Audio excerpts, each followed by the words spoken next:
Hey guys, it's Rowan here from Art of Smart, and I'm looking forward to working with you all over the next hour for our How to Ace the HSC while stuck at home during COVID-19.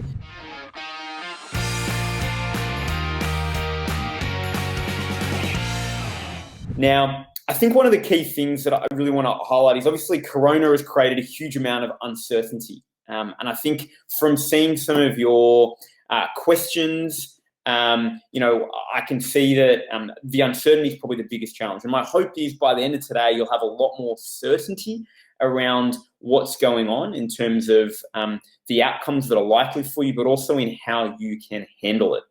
So, what are the main challenges? Well, we've got a poll on this. From speaking to students, we collated a whole range of challenges that, being isolated, lockdown, working from home has brought up with the HSC. And so from what we can see, if we take a look, the biggest challenge right now is procrastinating from study and homework. The second challenge, losing motivation to study. And then we've got a couple of others, and I can see you guys are still voting on this right now. We've got, getting distracted. We've got lack of self-discipline, the same environment all the time. And then we've got at a lower level, lack of socializing, a poor study schedule and routine, and a poor sleep routine. So my hope today is to actually work through a lot of these main challenges and give you guys some very practical strategies that's going to make a really big difference. So let's keep on moving. What are we going to be actually covering in the time that we have together? Well, there's going to be overall 6 big things we're going to look at. Number one, we're going to look at how you can manage distractions to stay focused, given, unsurprisingly, that's been the number one thing that you guys have voted on.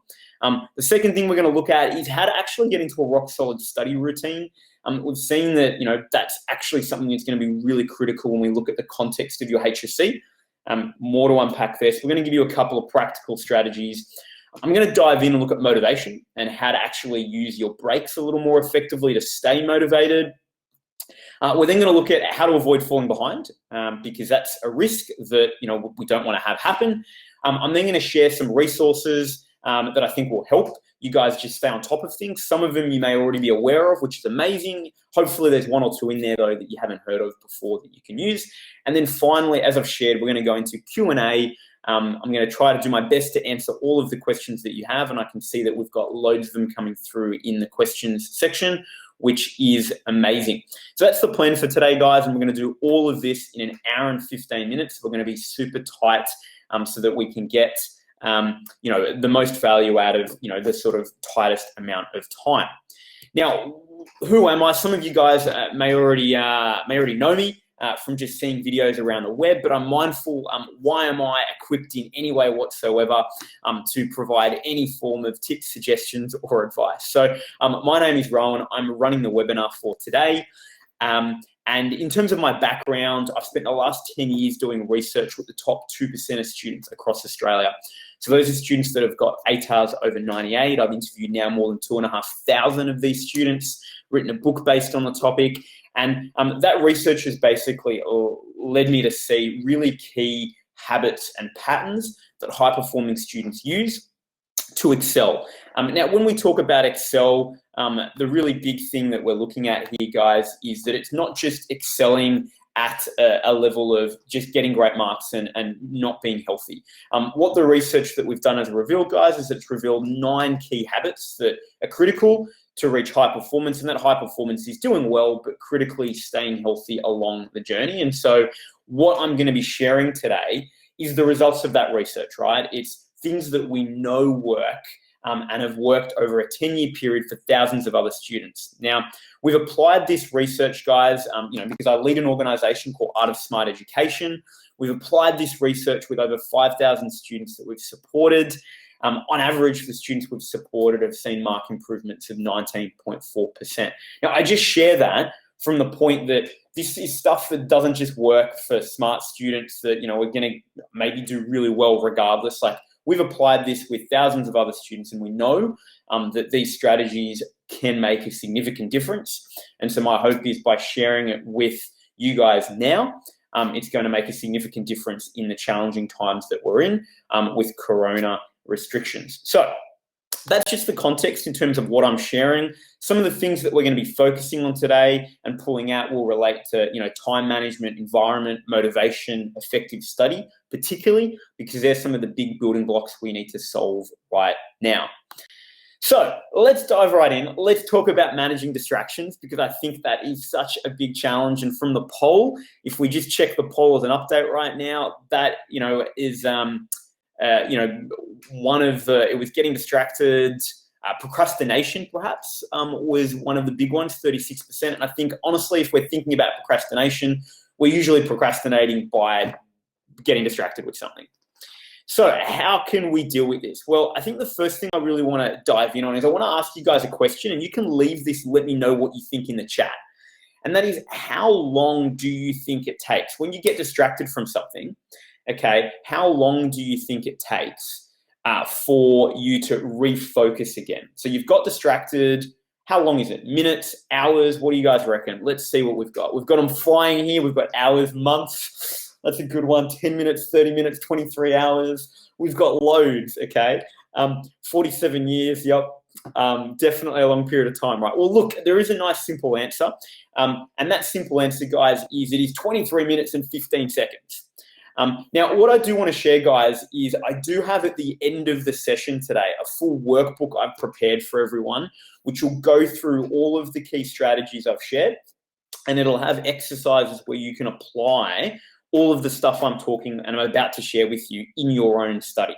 So stick around for that. When we get to the Q&A, I'll release that for everyone so that you guys can actually download that, make a copy, use that, and actually implement stuff. So just wanted to flag that.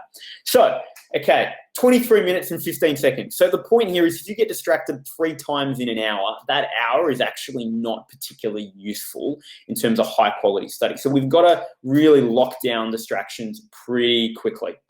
So big 5 distractions, right, that we see in just life, and that we've got an acronym for it, PIG-FM, and I had you guys voting on this before.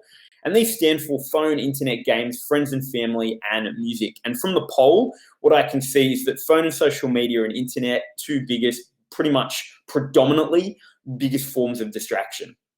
So we need to think about how we can actually reduce the distraction. And the reason for this is important. If we think about doing the HSC from home, the difference is before, when you were at school, you were stuck in a classroom, right? So you could get distracted a little bit, but your teacher was there to pull you back in.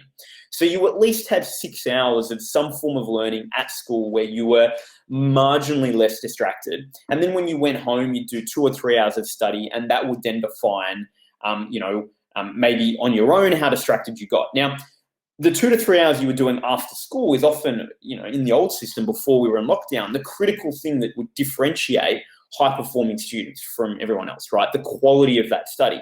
The problem that we all face now, guys, is that that's not 3 hours after school anymore. That's an entire day that you need to manage of distraction.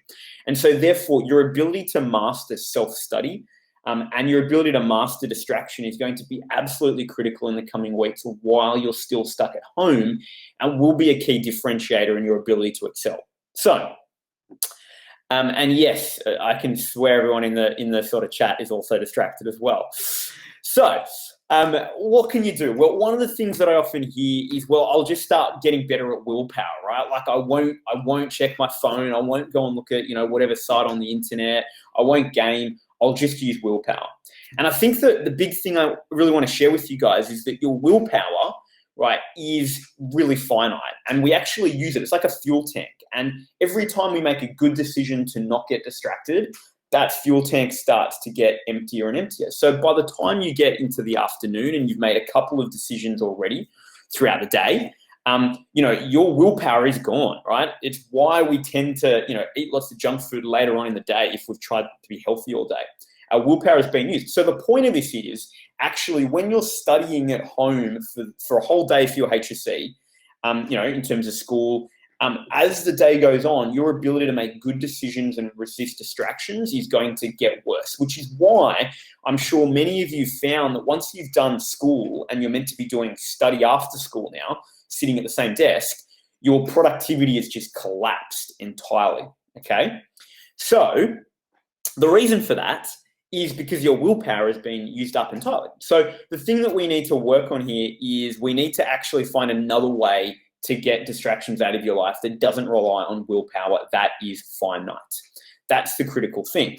What does that look like? Okay, well, what we need to do is really simple. We need to increase the barriers to these major distractions, because your willpower will not work. Like, guaranteed, how many times have you said to yourself, yeah, I won't check my phone, and then 10 minutes later, you've seen like a notification, like, oh, I'm not going to check my phone. 20 minutes later, you're like, yup, okay, I'm going to check the phone.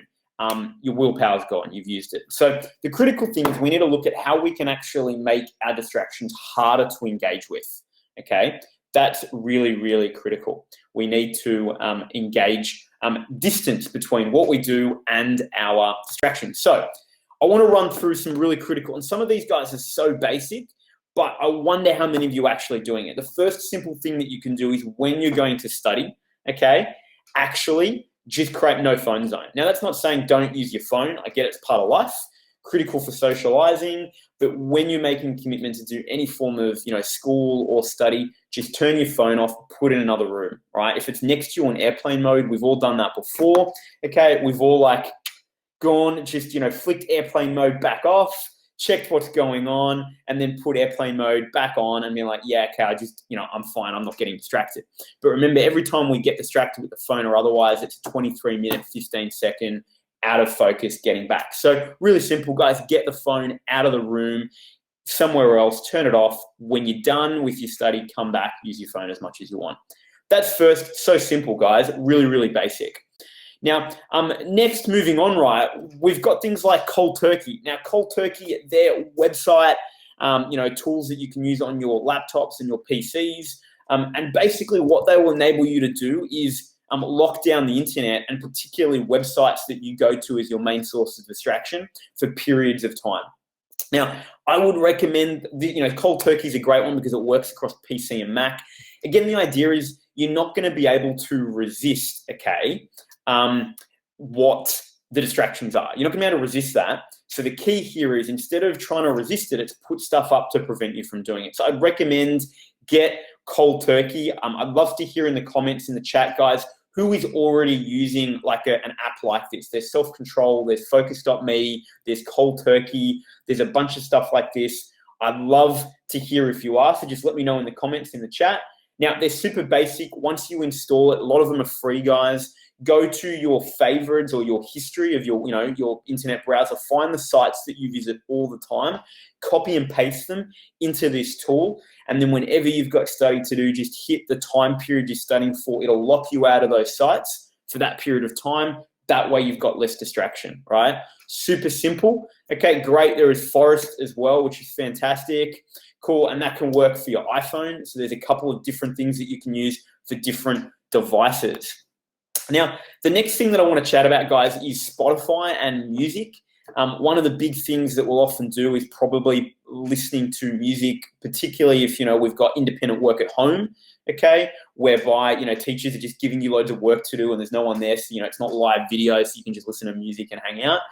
Every time you change a track on a song, you've got 23 minutes to get back into focus. So music can help you do your work. It can drown out background noise. It can help you get in the zone of focus. But what I'd really encourage you to do is, one, have a playlist that you don't touch. You put your playlist on and you just play it out, because every time you change the song, okay, what you're going to do is it's going to get you out of focus. Secondly, it's been shown that if you've got lyrics that you're singing, often, so if it's a catchy song where you start singing the lyrics, it pulls you out of focus as well. So generally speaking, focus on using instrumentals and playlists. If you're on Spotify, they've got a bunch of things that can be used, a bunch of playlists. I jump on and recommend you use those, right? So they're three simple things for distractions. And honestly, it isn't rocket science, guys. Distraction is going to be there. It's going to be something you have to manage all the time, but there's three things that I know will make a difference. You just got to apply it, okay? Now, next thing, what I want you to think about here is to actually go and apply this. And you're right, Madeline, I can see Madeline's left a comment, hey, are we learning anything we don't know? And I'm hoping actually that from what I've shared with you all, you know this. What my hope is that you're actually going to go away and do something. because from the poll that I quickly did, most of you guys did not use a tool to lock out your websites, for example.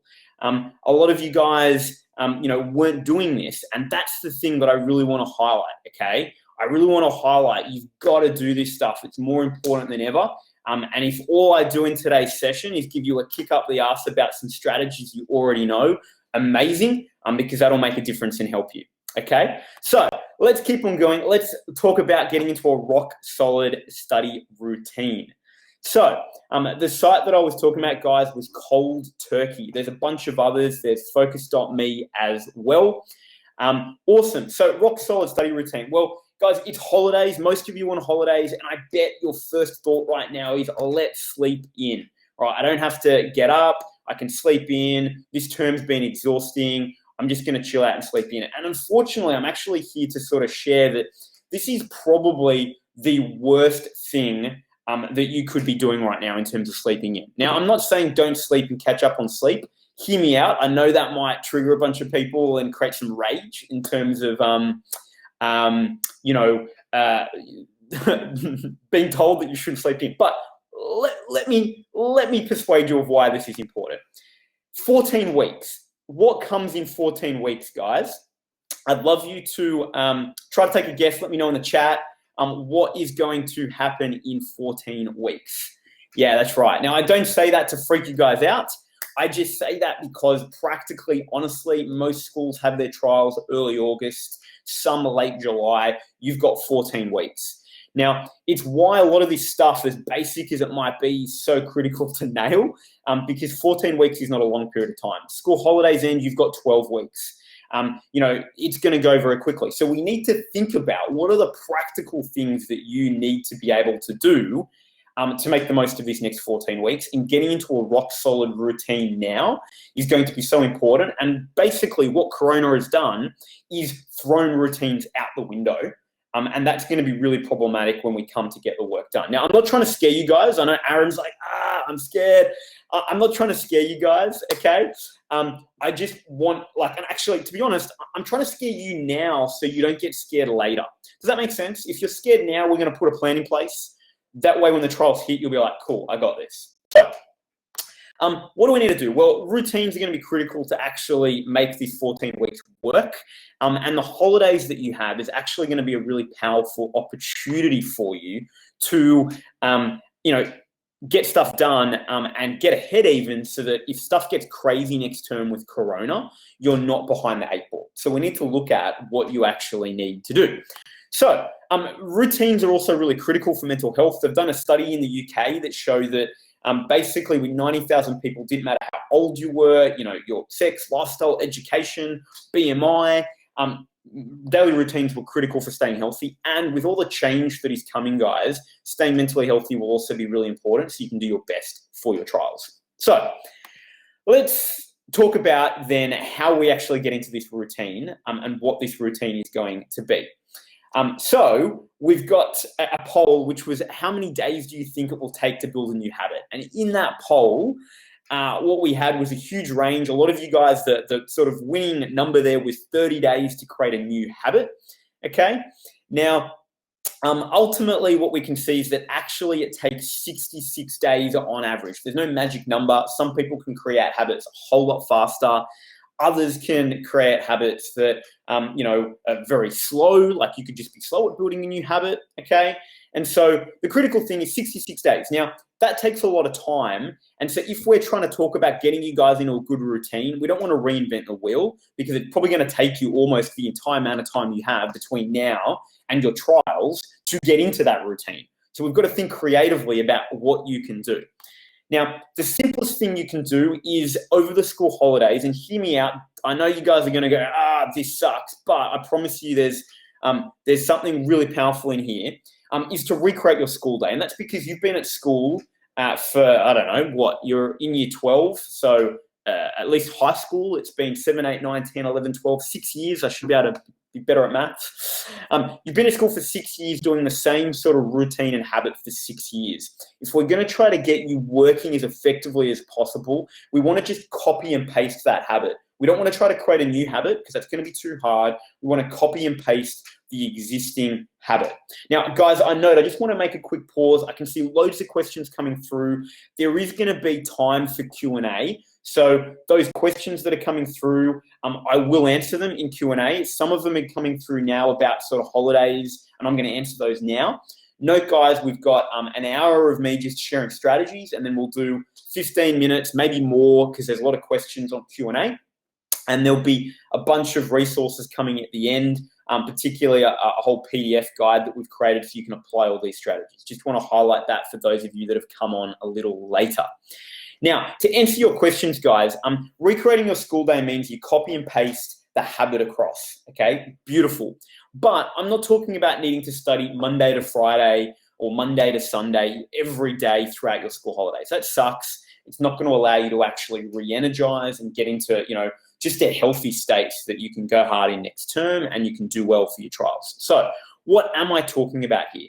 What I'm talking about is, one, picking a certain time. So here's a little bit of an example that I want to share with you.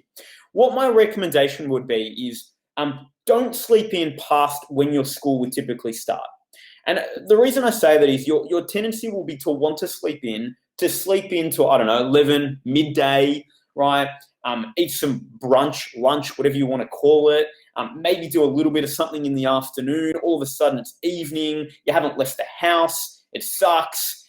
You then go to sleep really late that night, and this nasty cycle just continues, okay? So my recommendation here is you want to copy and paste just the morning of your school routine into the holidays so that you can get some work done, which will get you ahead of the curve. And what that looks like is wake up and, whatever time your school starts, start studying at that time. So let's pretend for a moment that school starts at 8:30. So it's like, cool, you can still sleep in till 8, whatever time you want to sleep into. But at 8:30, you start studying, right? You do 2 hours of study, 10:30, you take a recess break. Maybe 2 hours is all you need to do, okay? And then you're good for the rest of the day. But maybe you need a little bit more to do. So then what you'll end up doing is you might then take the recess break, come back at 10:50, right? You've got a 20-minute recess break. That's whatever your school schedule is.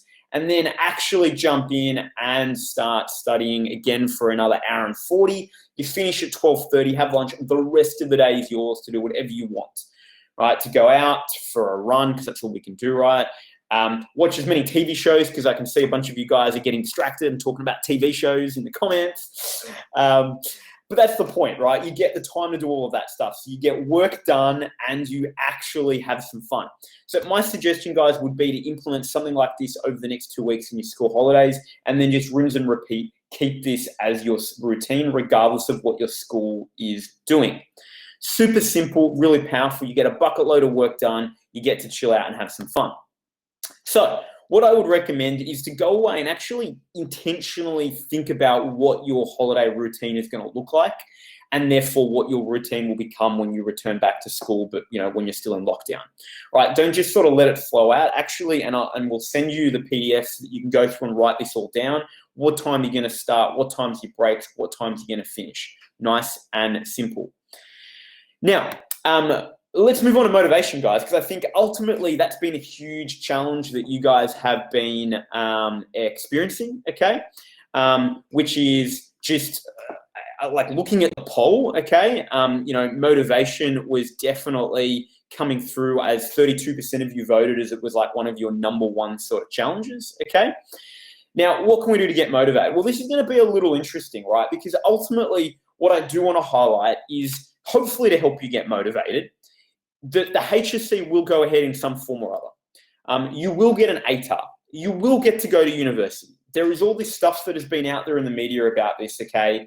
But I want you to just practically think about this for a moment. You can't repeat because then there's a whole year 13 going through the HSC and there's not enough teachers to then still teach you 7 to 12. So there is no way you will ever repeat unless you royally screw things up. And that's on a personal level, not at a statewide. So the great thing is that you won't repeat, guys. Put that aside. The second thing is you will get an ATAR because the universities will need to find a way to get you into the courses at university. That's just really basic and critical as well. And because of the borders being shut, universities get a lot of their revenue from international students. In fact, significant portions of their revenue Some of the, UNSW and Sydney have 30 to 40% students at the university as international students. So the point being is that if these students aren't there, the university is going to really be looking for domestic students, okay? And so it means that actually they're going to be working really, really hard to find a way to help you get into university. So the point of this, right, in terms of just as an initial bit of motivation, is that there's a lot to fight for. Don't think right now, you know what, actually, this is all written off. I'm screwed. I'm not going to get an ATAR. Stuff it. Drop the mic. I'm not going to do anything. Okay? Not true at all. Okay? Actually, this is the time to double down. Now, it's the time to double down for two reasons. Okay? It's the time to double down as well because right now, with the way the assessments have been structured, you might have only sat 10 to 20% of your total HSC. Okay, like you might have done one, maybe two assessments internally. That's 20 to 40% internally. We halve that. That gives you 10 to 20% total. What that means is that you've got 80% of your HSC still on the table. Now, even if the HSC external exams change, so they don't fit a formal exam because of social distancing, right, that's not possible. The point being is that there still will need to be future assessments. They might be weighted more, but they will still need to have future assessments so they can make up the total assessment. And so the point of this, okay, is that actually it's super, super critical that you double down now, okay, on your study rather than drop the mic and sort of step away. Because you've got 80% to fight for, number one. And number two, you will 100% get an ATAR. You will get offers into university. So you shouldn't just start quitting because you think it's all screwed and it's not going to happen. Okay? So that's just the context for getting motivated. And I think that should hopefully be really, really critical and really, really powerful, guys, because honestly, that is going to be, I think, one of the biggest things, hopefully from an uncertainty level. Hopefully it lifts a lot of that and you get stuff through. Now, look, this was also announced today. I'll share an article with you guys in the chat, okay? And I'm just going to share that there, guys. There is an article, and it's just been announced as well. Same thing, okay, which has been announced, by the Department of, the Education Minister, Dan Tehan, has just come out as well and is already highlighting the stuff. So what I'm shared is not just, me making some stuff up here right now.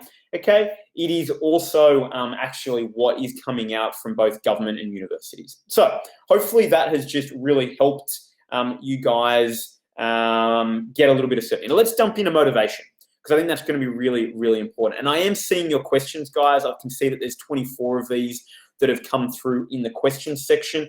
They're the questions I'm going to prioritize, okay, just because they're the ones that I can see because the chat's flying. So to make sure, if you want me to answer one of your questions, make sure you jump across and ask that question in the questions setting.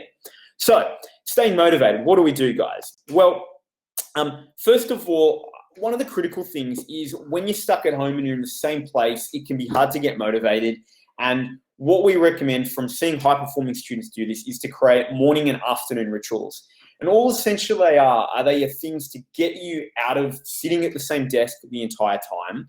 And they're things to actually prime you, okay, so that you can get ready to be able to do your best work. Now, a ritual is essentially just a sequence of prescribed activities that you're going to define and design that will help you actually get in the right headspace.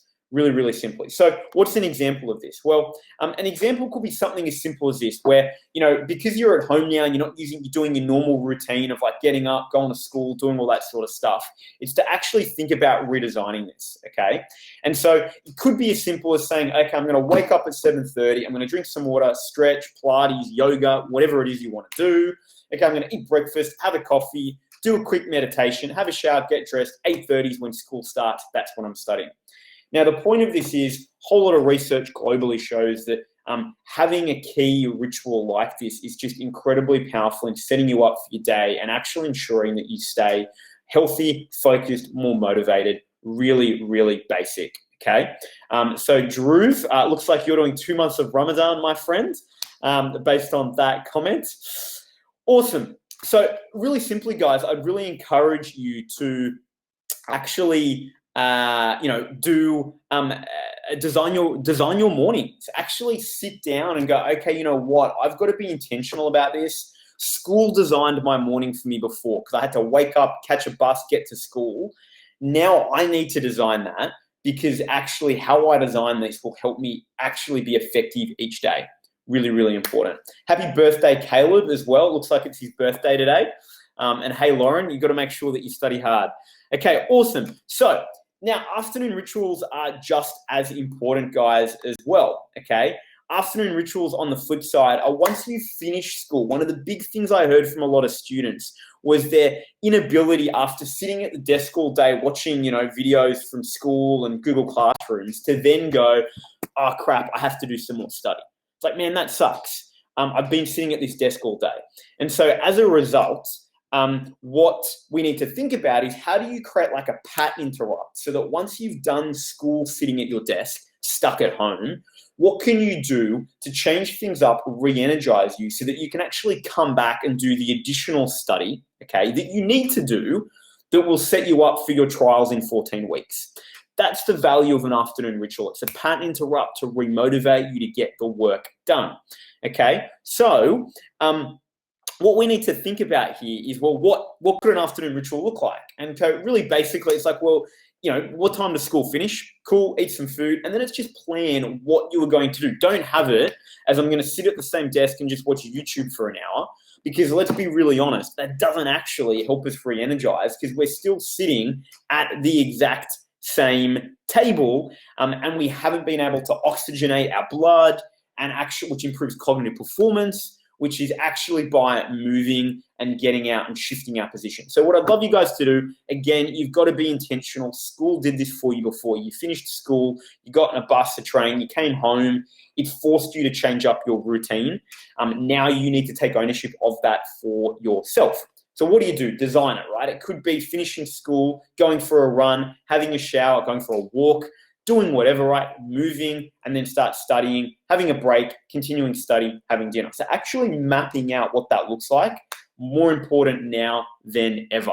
Really, really critical. So that's really simple, guys. Now, the additional thing, and again, this is something that is not, hopefully what I'm sharing with you is basic stuff that's easy that you can actually implement. That's what I want it to be, something that you can go away and implement. So, what's the next thing that we want to share? I want to share the Pomodoro technique. And again, guys, I've talked about this before. We've written articles at Art of Smart about this before. You may have heard this, but this is so powerful, particularly if you are really struggling with motivation.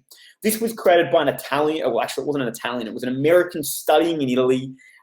He was just getting super distracted, struggling with motivation. And all he had was a timer that was shaped like a tomato, and Pomodoro is tomato in Italian. And so it had a 25-minute timer increment. So what he would do is he'd wind it up, 25 minutes, sit it next to him, study for 25 minutes. It'd ring, timer was done. He would then allow himself to get distracted for 5 minutes only. It was like a 5-minute distraction window. Really simple, okay? And then he'd do another Pomodoro technique. Now, this is critical if you're finding that the distraction is still hitting you and the techniques I shared didn't work. You're finding motivation is still flagging and you're struggling to get work done. I'd really recommend you use the Pomodoro technique. Now, the important thing here, guys, is that the technique doesn't just have to be for 25 minutes. I'd encourage you to start at 25 minutes and just do 25-minute increments. Get your phone out of the room for 25 minutes, get all distractions away for 25 minutes. And then, okay, what I would recommend is over time, start building that from 25-minute Pomodoros to 30-minute Pomodoros, from 30-minute to 50-minute and so forth. So you can actually build the length of the time that you're getting focused study done. And the great thing is your goal then is to set how many Pomodoros you will do. So you go, cool, I'm going to do 5 Pomodoros today. I'll do 25 minutes, 5 minutes, 25, 5 minutes, and that way you get a whole lot of productive work done. So what I'd love to hear, guys, in the chat is who has done a Pomodoro before, who does 25 minutes, who does longer than 25-minute Pomodoros. Let me know. I do want to get a bit of a sense on how many of you guys use the Pomodoros and what time frame that you use. Super simple, really, really powerful. Now, Abdullah's asked, are there any other techniques other than the Pomodoro for dealing with procrastination? Well, short of cutting away the distractions, which we've talked about, okay, There are a couple more. Sit tight. We will talk about them in a moment. Awesome, guys. Thanks for sharing all your Pomodoros. Now, remember, ultimately, the goal is your trial exams, if you still have them, who knows what that will look like, but you should still assume that you have Pomodoros, is that you want to get your ability to do focus study up until a 2 to 3 hour block of time, because that's what your trials are. So your goal between now and your trials, next 14 weeks, is to start with a Pomodoro and build your Pomodoro up. I love that, Haley. 0-minute increments. Great. To build your Pomodoro up to the point where you're at least being able to 2 hours, right? Because that is going to be what you need to do for your exams. So let's keep on moving, guys, so that we stay on time for today. The next thing I want to unpack with you is how to avoid falling behind. And this is where I'm going to share a couple of strategies that we haven't yet looked at. Again, super simple, but seriously, it's the basic stuff that makes such a difference. And it's going to be even more important as we need to master self-study at home. And this is how to fall behind, because one of the things that I'm seeing is that, and I'll answer your question, Abdullah, in a moment. One of the things that I'm seeing, guys, is that, schools are actually giving more work now. I'd love to see in the chat who is feeling like they're getting more work from school, right? Because all of a sudden now, instead of sitting there in school and your teacher just talking, they're giving you all these like paragraphs to write and assignments to do, because you've got to show that you're learning now instead of just sitting there, and you're getting more work. Yeah, I'm getting a whole lot, getting more, doing less. Oh no, Noria, that's not good at all. Okay, so we can see that that's pretty common. And so we've got to look at, okay, how do we actually prevent that from happening? Okay, really, really critical. And some of the stuff I've already shared, guys, will actually go to help this. If we think about it, if you actually, right, are getting less distracted, you will hopefully do more work, okay? If you were putting a string of Pomodoros together, you're actually going to be producing more work. If you're able to have a plan for doing some study in the holidays, recreating your school day in the mornings, all of a sudden you're going to get a whole lot more done. So I have shared a bunch of things that I want to share, really interconnect to help you on this. But, okay, there are some more things that we can do. What are they? So if we take a look, right, what we have here is, if my slide loads, okay, there's 3 things I want to think about as we go into the school holidays. There's 3 type of days that we should plan for. We've got buffer days, we've got free days, and we've got focus days. Now, let's start with focus days, okay? Focus days are essentially days where you're going to get work done. Free days are really obvious. They are days where you just chill out. You have no study planned. And then your buffer days, okay? Your buffer days are days where you have, that you've got a lot to do, but you don't want to schedule your week so much that you feel overwhelmed. Because I think some of the comments I've seen have been some overwhelm, right? Where, and some of the polls as well, what you guys shared was there was a bit of a sense of overwhelm, more from the comments. So what you want to have is days where you actually have it designated for some study, but you've got nothing planned. So let me show you what this looks like and how you can plan your holiday for this, okay? So my suggestion here, okay, is that we've got someone, good old Sam, doing a little bit of a chat boom there. Okay, cool. So what we want to have here is literally you to plan out your next 2 or 3 weeks of your holidays, okay? I want you to, and I'm going to share a document that you can use where you can plan this stuff out. So sit tight on this, okay? And then we can do this. Yeah, I'm just going to look into see what we can do about our favorite fellow Sam right now. Just give me a moment, guys, while I have a look for Sam. Okay, just to see what we can do in terms of block. Okay, cool. So, okay, excellent. So let's come back, guys, because I want to make sure that, and that's it. I think, Sam, we don't want you to destroy the experience for everyone else who's trying to actually learn some stuff here, okay? I think that's really important. So what I want you to do is literally have like your 2 weeks or 3 weeks of holidays and actually identify what days are you going to have as free days where they're just no study, right? They're designed to be relaxed, chilling out, okay? And then what day is going to be a buffer day? So it's a buffer day where you're not going to plan specific tasks, but if you run out of time and don't complete them in the other days of the week, you'll finish it on this day. The great news is if you get the stuff done, you get that day as a free day. So buffer days become free days, okay? okay, when you, if you get your stuff done. Now, what the recommendation here is you use what we talked about earlier. You recreate your school day, maybe the 8:30 to 10:30 recess, 10:50 to 12:30 study, lunch, okay? That's what you do, okay? And then what you do here is you identify whatever your subjects are, English, maths, business, chem. I've just got a couple of examples, okay? What you actually then do is you identify here what action. Now, you're not going to do something for every day for English, right? Because you've only got a couple hours of study.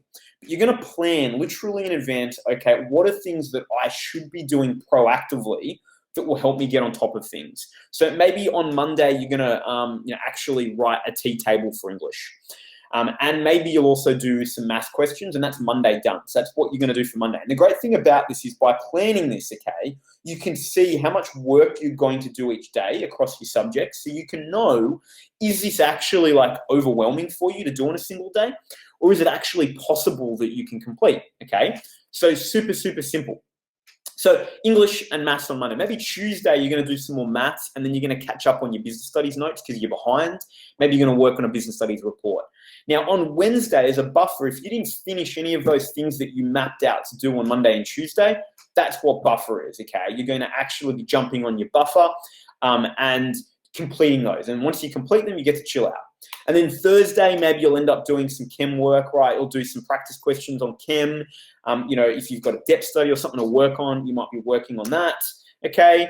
And then on Friday, so you get the point, okay? I don't think I need to sort of keep on going on this. The point of this is very much that what you do is you actually map out for your subjects for the next 2 or 3 weeks while you're at home, the critical things. Yeah, I need to work out, guys, how I can actually boot people out of the chat. Oh, cool. Yeah, I've just worked out how to do it, guys. Excellent. So I'm just going to wait for good old Sam. Okay, let me just go and find Sam, guys. Give me a tick. I like to give people the opportunity to... Okay, cool, great. So I've blocked Sam, guys, just as a flag, okay? And I'll keep a bit of an eye just on stuff. And I do want chat to be there still, guys, so that I can ask questions, see what you guys are doing as well in terms of some of the feedback and so forth, right? So, we're all in year, most of you guys hopefully should be in year 12. I get that you want to have a bit of banner. Also, let's try to use this as an opportunity to be a little mature as well. And ask some good questions here. Okay, so coming back, please go and plan stuff out. Okay, map this out. Thanks, Aiden, for coming back. That's amazing and helping me refocus. Super critical to map this out because literally this holidays is a great time for you to get on top of this and get ahead so that when you then in term and you've only got 12 weeks until your trials, you've actually built a little bit of buffer generally so that you're not going to feel as overwhelmed and behind the 8 ball as stuff keeps on coming at you, okay? So really, really critical. Definitely go and do this. And again, I'll share a document where you can just take it, copy, duplicate it out, okay? What's going on here? I thought I had blocked certain people, okay. Cool. All right, excellent. So coming back, guys, what I want to now move to is the next suggestion. So go away and create that afterwards, okay? Now, the second thing I want to share, guys, this is so basic, but this is one of the things that is done. Okay,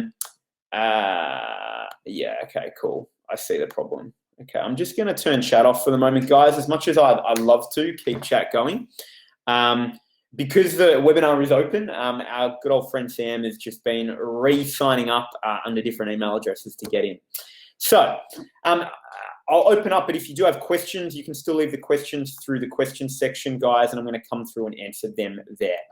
So in terms of to-do list, right, these are so basic, but also so powerful. Oh, that's weird. Okay, anyway, cool.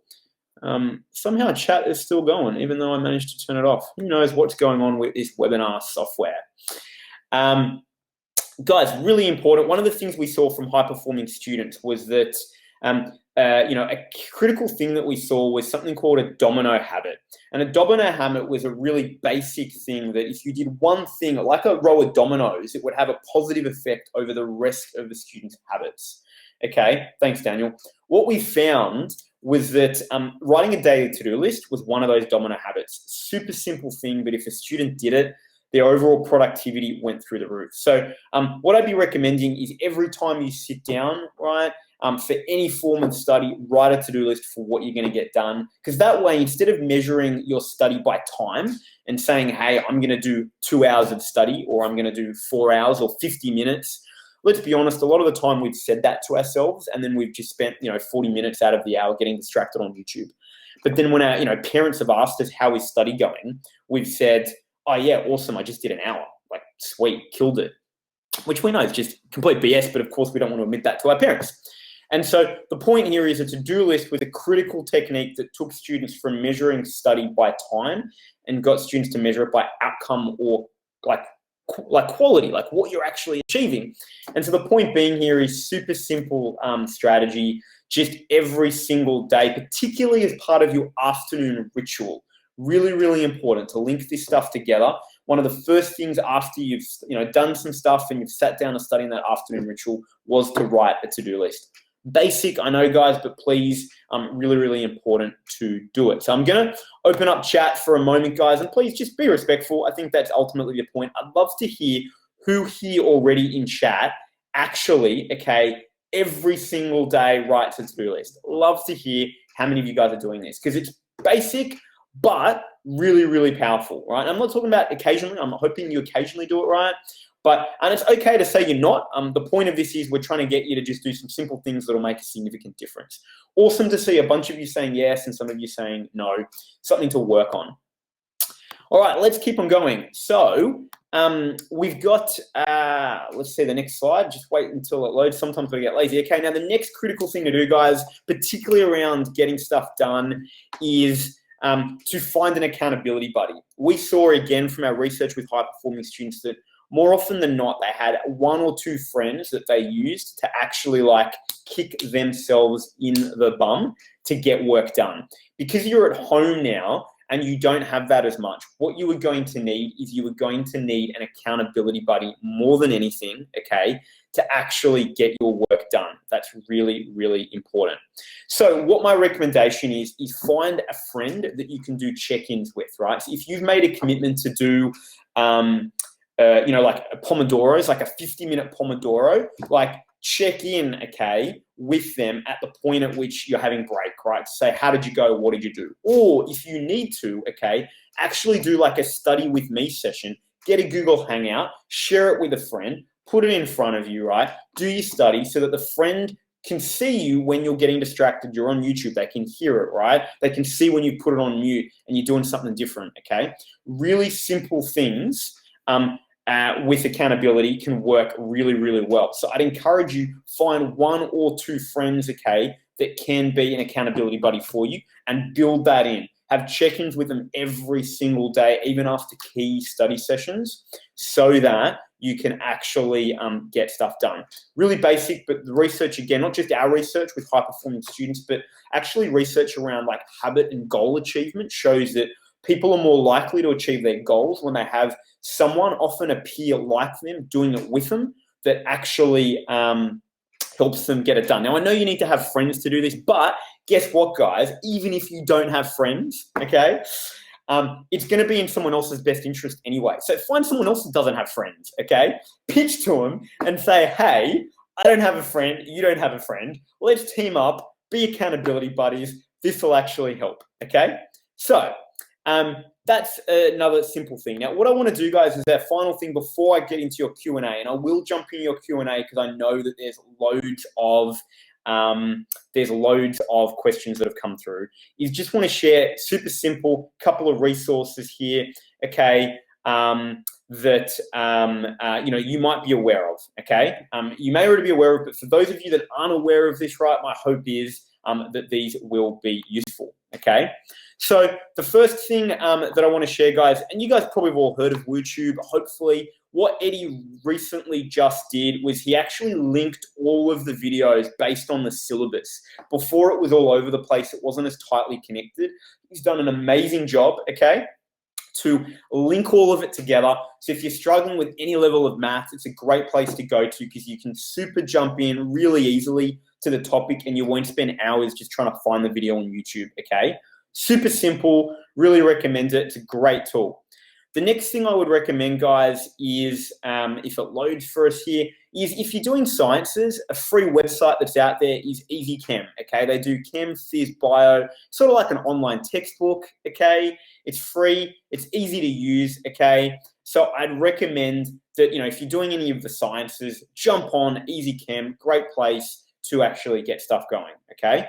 And just, you know, get some extra resources outside of things. Now, the next one I would recommend is, you know, a site called HSC Ninja. Again, hopefully you guys are aware of all of this.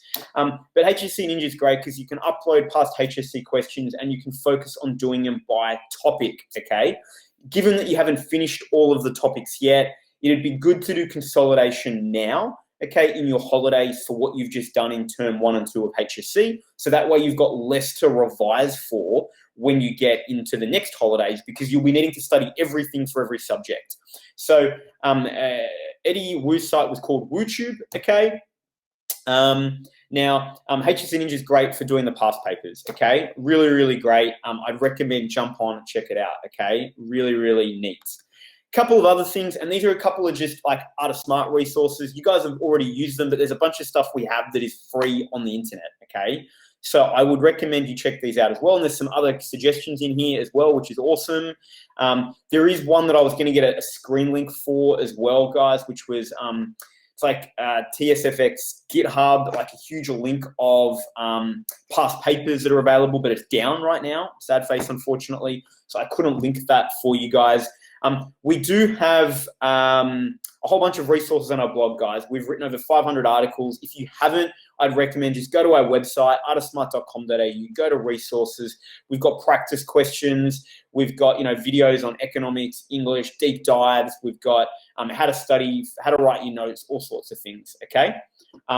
So just to highlight, right, okay, guys, whole lot of stuff that is free there already. I'd recommend you jump on and use it. 80,000 students visit the site every month. So there's a lot of stuff there. Secondly, we do have our YouTube channel, guys. There is a lot of video content, particularly on like the how to study, how to get motivated, how to do stuff, okay? So what I'd really recommend as well, guys, is that, you know, if you haven't, just go and hit subscribe. That way, you know, you actually do some productive study on YouTube for once. Now, note, guys, I will share a document that has a whole bunch of stuff, links, etc. And it's a PDF with the exercises we've talked about, so you can apply it. That'll come through pretty soon, okay? Couple of final things, guys, and then I'm going to jump into all of the Q&A that we have, because there is loads of Q&A going on here as well in terms of questions. If you do need additional support, guys, in terms of some tutoring, I just want to flag, we do have a whole lot of support on that front as well. I'm not going to spend a lot of time chatting about it, because ultimately the point of today is to help you guys. What I do want to flag is that if you do need more support, we do have incredible teachers and tutors across Sydney that can work with you.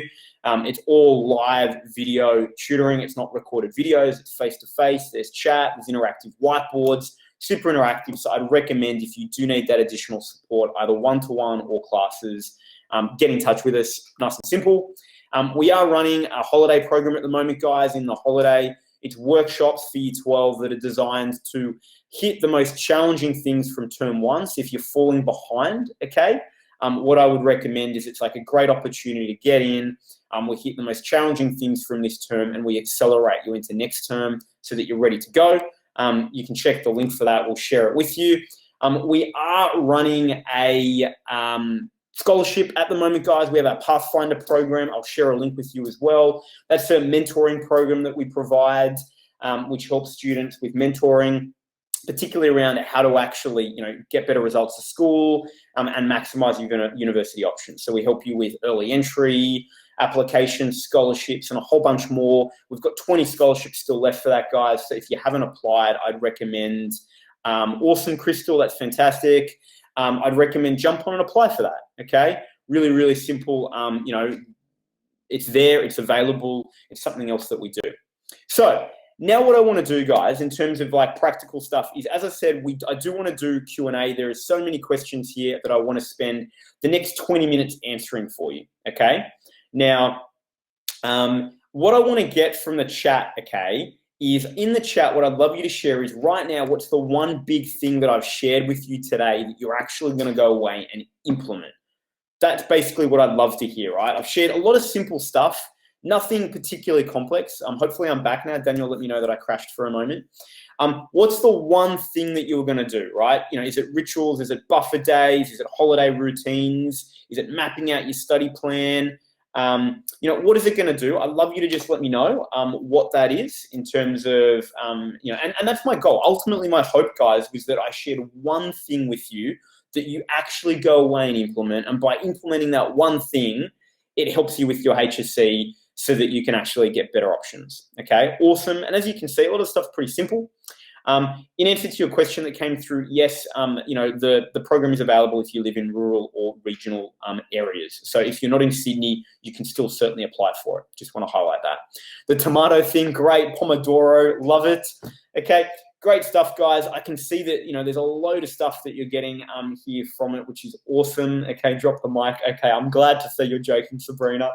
Remember that you've got a lot to fight for. So what I'm going to do now, guys, is I am going to jump into Q&A. There's been loads of questions. I'm just going to change the screen here as well. Just give me a moment. It's just a little laggy here. Okay. All right, awesome. So guys, what I'm going to do is I've got loads of questions here. I'm just going to go through a lot of these. So we've got the first one here. What do you do if you feel like you were overwhelmed by work? Look, the simplest thing that I could recommend if you're overwhelmed by work is you want to find the smallest thing that you can start with. That way it's less overwhelming. So two ways you can do that. The first really simple technique is called chunking. You write a to-do list of the tasks you need to do. And then as you do that as you write that to-do list, you pick one of them and you create basically like a tree where you pick what are 3 smaller components of that big thing. And then for each of those smaller things, you identify 3 components of that, okay? Once you've done that, the end outcome is you've got a whole list of really small actions that you can take and you pick one of them and you start. That's one of the simplest and most powerful ways that you can actually make something less overwhelming and you can actually get started on it. Okay, so just answered that one there. So I'm just working out how to actually use this a little bit more. Fantastic. What's the deal with sitting the HSC and trial exams? Edward has asked. Now, I've shared this briefly, but look, NESA has announced that they've given schools the flexibility to change the number of assessments that you have and the weighting of those assessments. What that means is that if schools have had to cancel assessments, which may happen, it will mean that you'll have assessments, but they'll end up being worth more potentially. So it may mean that if school cancels one assessment, the next assessment will need to be weighted more heavily. So, for example, if your assessment was cancelled right now or postponed indefinitely, it may mean that the third and final internal assessment you were meant to have before your trials might be worth double. Or they might split the cancelled assessment over that assessment and your trials, so they end up being worth more. Absolute worst case scenario, okay, is that you end up having a situation, and I don't think this will happen, which is great, but just let's go there for a moment, that your trials, all of your internal assessments get cancelled next term and you just have trials. I don't think that's likely. That would be the absolute worst case. I think what is more likely, guys, which will happen, is that you'll have your next assessment might be worth more. You might have a HSC trials that is actually radically different and it's a take-home if you can't attend at school, okay? And so it'll still be accessible, but the format will likely change if schools are still in lockdown. So that's that question answered. What would you recommend schedule-wise if you don't know what days you will be well enough to study? Okay, Jasmine, great question. What I would recommend in that case is to have a minimum goal to say, hey, I'm going to do 3 focus days this week. Now, which days they end up being will depend on how you're feeling if you're struggling with health right now. And so then that way you've got a little bit more flexibility in the system, okay, so that you can actually get your work done and have that flexibility, okay, really important. Guys, just note, I will keep on going through as many of these questions as I can in the sort of 15 or so minutes. I'll try to answer them as quickly as I can as well, so that I can cover as many of them. And I do have that PDF guide coming to you. It should come through hopefully shortly as well. So Maria has asked, I'm in denial because everything that's happening with the HSC, I'm just pretending that it's not existing. How do I stop denial and get cracking? Well, I think hopefully, Maria, the critical thing here is that actually the HSC is happening. The Department of Education, the ministers are announcing this. So I think maybe go and read some of these like news statements so that you can see it's really happening. Maybe that'll freak you out a little bit. And hopefully that'll create a little bit of the impetus you need to actually get into study. Okay, so it's really hard to keep to schedule when you're stuck at home and you're not being prompted by school bells. Okay, awesome. I think I've answered that, Felicia, hopefully, in the sense of actually still sticking to your school routine, right? Actually writing it down, having it in front of you, having an accountability buddy which you can call and check in on to make sure that you guys are actually, sticking to it. And then designing your morning and afternoon rituals so that you can actually get out of that sort of just funk where you're sitting there at the desk and getting your work done, right? So I hope, that will actually make a significant difference for you. So we've got Khalid asked, how do you recommend a student prepare for HSC exams as trials, which are coming up in the middle of the chaos? Well, I think the first thing, guys, I would recommend here is literally pretend to some extent that nothing is changing. And that's important because if you assume that lots change and you don't do the work and then things stay as they are, then the real problem that you have is that you've really shot yourself in the foot. So for now, whatever you're going to get, it's probably not going to be as challenging, if I may say, than the HSC trial exam. And what I mean by that is that schools may have to cut the amount of content, so there'll be less content. They may have to cut the length of the exam because there's less content, and they may need to change the format so it's not delivered in like an unseen format in an exam hall. So if they have to change those three things, the end outcome is that the exam itself will be less intense.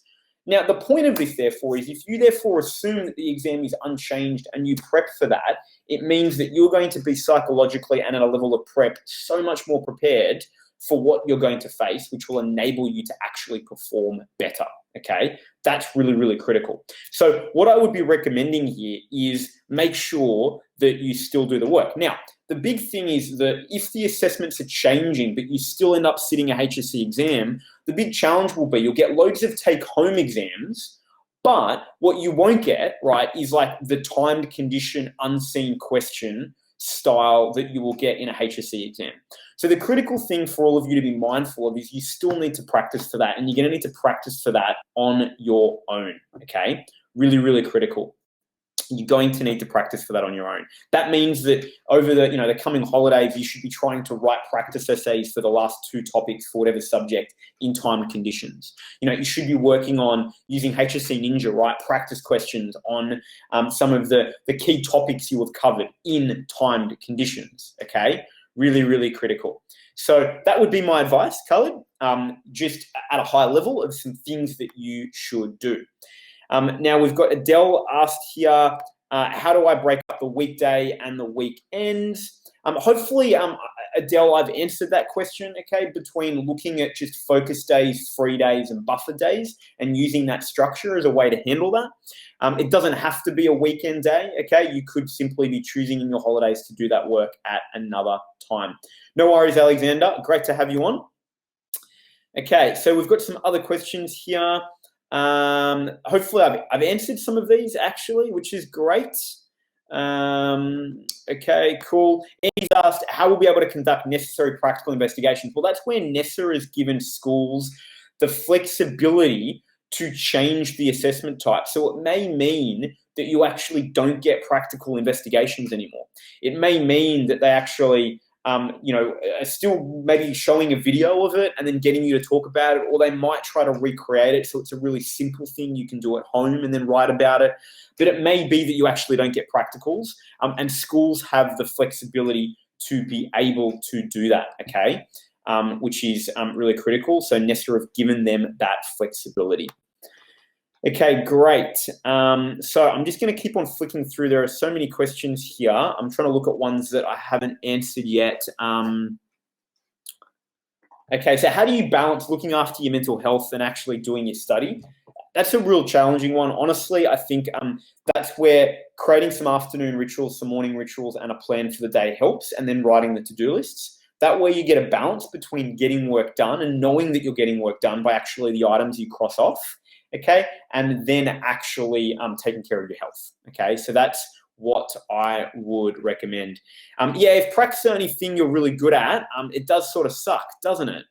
So I know that Paige just made a comment there. That was the design for Nessa with the new syllabus in the first place. It was, a varying level of assessment, so different students would be able to showcase their knowledge in different ways. Unfortunately, that is one of the challenges that will occur as a result of, Corona, unfortunately, okay?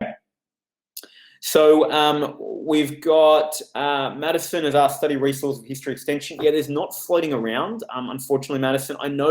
I believe we might have written a couple of articles on our blog on it, but I know that because not many students take it, there's not a lot. Sorry that I can't be more helpful on that one for you. Okay, Alicia has asked, how much study work should we be doing outside of class time during the week, considering everything is so different? Honestly, everything's different, but it's not.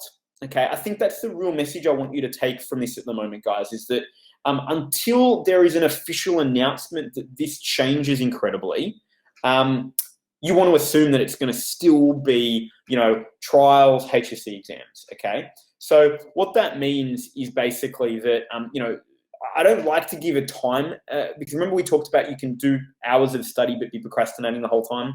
But if I had to give you a recommendation, I'd really be saying 2 to 3 hours is what we found from all of the research that high-performing students were typically doing after schoolwork to be able to do the work required, okay? There will be, guys, a recording of the webinar made available. It will be emailed to you guys. Now, with the major works, guys, something to note is that Nessa is making further announcements if you're doing major works, whether or not that's a PIP for society and culture, or if you're doing, like a performance for drama. So just note that there will be more things coming out for that, okay? So let's keep on going through all of these questions. What's the best way to learn difficult concepts without a teacher to guide you? Doing a subject like extension maths, you can't just read it automatically and get it. Thomas asked that. Yes, definitely, okay? That's going to be a real challenge, self-learning. Honestly, one of the big things that I would recommend is something called the Feynman techniques. The Feynman technique, I should say. So guys, the PowerPoint itself won't be, but what you will get access to is a recording, and you will also get access to a workbook with the key concepts and exercises you can do to apply this in your life, okay? Just want to flag that. So the question that I was answering was Thomas's, how can you do the self-learning on your own? What I'd recommend is something called the Feynman technique. I will share, guys, with you a link, okay, on the Feynman technique. It's basically a way that you can learn and teach yourself, okay, basically new concepts that you're needing to learn. It's created by a famous physicist called Richard Feynman. I'll link it to you guys here in the chat, but it is what I would, if I can get the chat working. Yeah, okay. Let me just hit that as an enter for you guys. Okay, so let me keep on going. We've got 5 or so minutes left. I want to make sure that I can answer as many of what you've got. Okay, so how do I study effectively when teachers don't teach and rely on self-research? So one, Alex, what I would recommend on that is use an accountability buddy, okay? And actually start, sorry, that link got really messed up, guys. I would just Google Feynman technique. It went a bit weird. What I would really recommend is find 1 or 2 friends and actually start teaching each other. So use the Feynman technique, get ahead of, yourself, try to do the self-study, and then once a week for that subject, have a 1.5 hour session where you, the link was a bit weird. I just typed Feynman technique, guys. I'll type how to spell it for you. Feynman tech. Sorry, my browser is going a little slow because there's so much stuff going on. Yeah, okay, fine, then thanks. Thanks, Andrew. I am horrible at pronunciations. So, coming back to the point, basically pair up with it 1 or 2 friends, and at the end of each week, have a 1 or 2 hour session where you try to teach each other the hard concepts that you were struggling to learn that week. Do that every week, right? Super, super powerful, but really, really good. Awesome. Thanks, Daniel, for fixing that link. It went weird for me. So that would be my suggestion, Alex, on something that you can do with your teachers and getting you to do a lot of like self-study. Okay. Lucy said, I struggle to focus in the morning and not being able to start work in the afternoon. Look, that might be the case, guys. If you're, a morning, not a morning person, it's okay to not be a morning person. If that's the case, just make sure that you use your school routine for the afternoon. Copy and paste the existing routine, but use something that actually works for you, okay? So I think that's what I would really suggest, okay, is don't always feel like, because, we talk about a morning ritual, oh crap, I need to be really good at mornings. It's actually about what works for you, but we can then use the same strategy and just copy and paste it across, okay? Which is really, really important. So I'm just gonna finish answering that question. Okay, if you use your phone across mark, work with friends, how do you minimize distraction? I think the question here, guys, is if you're using your phone to, sorry guys if I'm lagging. I think you've just asked so many questions that it's actually caused the platform to struggle with all of the stuff going on. So hopefully I'm not lagging too much, guys. Let me know if I continue to lag. We've only got a couple of minutes left before we try to wrap up here anyway. So coming back to this, guys, if you do need to use your phone, my big suggestion would be choose and define the time period where you will use the phone only, right? So go, okay, cool, I'm doing study now, and this hour is all my phone use that I need to do. Then when I finish that work, phone is out of the room, right? You get rid of the phone, no phone zone. So sometimes you will need it. It's a powerful tool. You've just got to define when you use it, and the rest of the time, what you want to do is get it out, right? Really, really simple. Okay, cool. I think Dion's asked, I can't seem to utilize my weekends because I'm so fed up with everyday same study routine. That is why the daily afternoon, morning rituals are going to be really, really important, Joanne. I'd really encourage you to use them. Now, there are some questions that are like quite subject specific that I'm not going to get the time to answer. Daniel has asked, I work personally best in a classroom where I get face-to-face learning. I can bounce off and collaborate. Having to read a document doesn't work for me. I agree. I think, Daniel, what I would recommend is, can you form study groups with friends? I would, for each of your subjects, every day try to get 2 friends or even just one other friend on a video call so that you're doing at least every single day for each of your subjects some collaborative work, if that's how you work, okay? Really, really critical.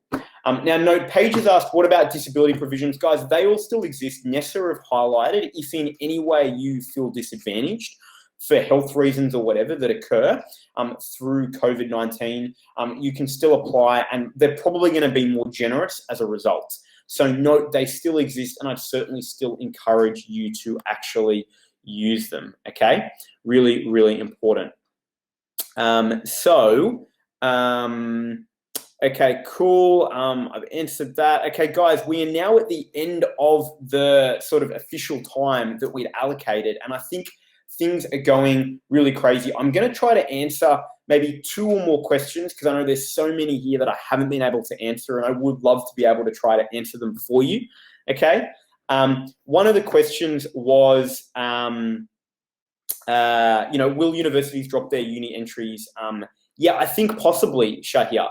It's too early to tell, okay? But I think it is possible that that may happen. They're probably going to do it in a way that's not quite that obvious because they don't want to drop it because it'll be a signaling effect that the course is no longer as good, and they don't want to achieve that, okay? I pronounce my surname Kunz, by the way, guys, Jacob. So the point is that they're going to probably keep the ATAR there, but open up, I would imagine, a lot of new applications, early entries, special considerations, special program entries that you can apply for. That way they can still maintain the advertised ATAR, but have a number of other pathways to get students in, okay? So I think that's the critical thing that will happen. So yes, ATARs will fall, but what will probably happen is that you'll need to actually have other forms of applications that will happen. So I think that is the likely answer here for your question. How do you get over sitting in the same place all day, Leanne? Well, I think the key is you don't sit in the same place. I think it's really critical. That's where you need to get those morning, afternoon rituals in place to move, get out of the place, get outside, no matter like what you do, really critical. So I just really want to highlight that, Leanne, in answer to that question.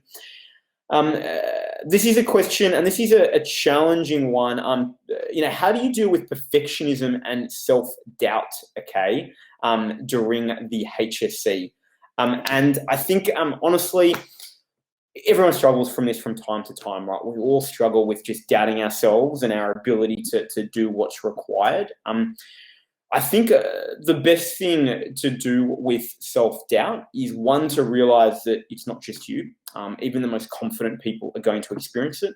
Secondly, would be really, I think, to be able to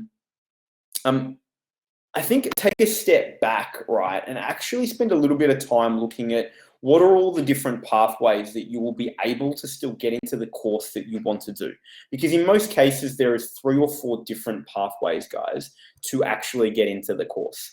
And I find that once students have an opportunity to map those out, all of a sudden, some of the self-doubt lifts, because even if you doubt maybe pathway 1, you can look at it and go, okay, cool, there's pathway 2, 3, and 4. I'm going to be okay, right? That's going to be okay. And so that would be a simple answer. There's a lot more to dig into that, but that can really, really help. The other thing would be to have a to-do list. A to-do list is just simple because once you've done the work on it, you can actually relax guilt-free and not doubt yourself anymore, okay? And so I think the critical thing is, a couple of things, hopefully there will help. Let's go, well, for 2 more minutes, guys. We'll take it up to the 120. Okay. Does exercise make you motivated or focus more? Yes. Okay. So Prashan has asked the question. And yes, that is true, guys. Okay. The research shows basically that, by exercising, it actually improves your cognitive performance. So you guys you're mental athletes right now. That's a great way to think about what the HSC is like, unfortunately. You need to be a mental athlete. And exercise actually has a physiological effect on your body, that it actually improves your cognitive performance, which means that you can actually perform better in terms of, the study that you're doing, which is super powerful because that's what you need to do for the HSC. So definitely motivation is, exercise, super powerful. Cannot stress it enough. A quick example, you look at elite chess players, it's a highly cognitive game. They have a training schedule that makes them look like a physical sporting athlete, so that they can actually exercise and stay fit so they're at their best cognitively for the chess games, right? Really fascinating to see just what these sort of key mental athletes do from an exercise point of view to stay healthy and on top of things. Will there be another webinar, guys? I mean, look, we may end up doing another webinar that's entirely just Q&A, given that there has been so many questions here that I haven't been able to even answer all of them. Like, I've got through 20 maybe, and there's, I think, 80 plus, which is really, really crazy.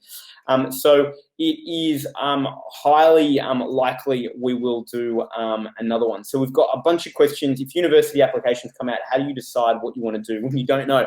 Alexander, that's a huge question. The short answer is, you want to start doing the research now. And what I would be recommending is to identify things that you're interested in and major problems that exist in the world, and you find the sweet spot in between. That would be my short answer to you, but it's a much longer conversation. I'd encourage you, Alexander, if you haven't already, apply for the Pathfinder program, the scholarships that we have available. The whole point of that is to help you answer that question, and we go through a whole lot of stuff there. So I would recommend that. Note, guys, you will get a replay to this. You will get as well, hopefully I've already shared with you in the chat, a link to a Google Doc, right, that would have given you, and I can see a bunch of you in it, where you can actually go through the key concepts from the, the webinar are there, and you can actually copy it and then map out what you need. So, guys, that is it for today. I haven't been able to answer all your questions. For that, I'm sorry. I've tried my best. I will, look at all your questions, and we will endeavour to either do another webinar. Okay. Yeah, can I reshare the doc? Yes, guys, I can reshare the doc for you. Okay, I'll just flick that in here. Hopefully this link works this time. Let's see, because my chat has been a little crazy. Okay, so great, guys. Just to wrap up here, finally now, yes, we will look at doing another webinar, just given the amount of questions you have all had. If you have any questions, feel free to get in touch with the team at ArtistSmart. Get in touch with us on Facebook, send us a message there. Let us know on any of our YouTube videos, whatever. If you've got more questions, we'll do our best to try to help you guys in this challenging time. Really, all the best, guys. That's all I can say. Stay to it. Don't give up. You will get an ATAR. You will get into uni, but it will require you to continue to do hard work. And so I just really want to stress that because that's so, so critical. All the best, guys. I just shared, guys, the link for you in the chat here, okay?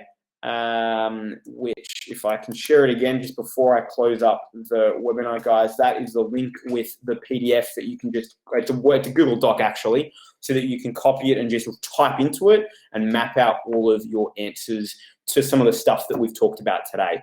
So with that, guys, I'm going to close. Have an amazing night, and stay tuned for further updates on future webinars as well. See you guys.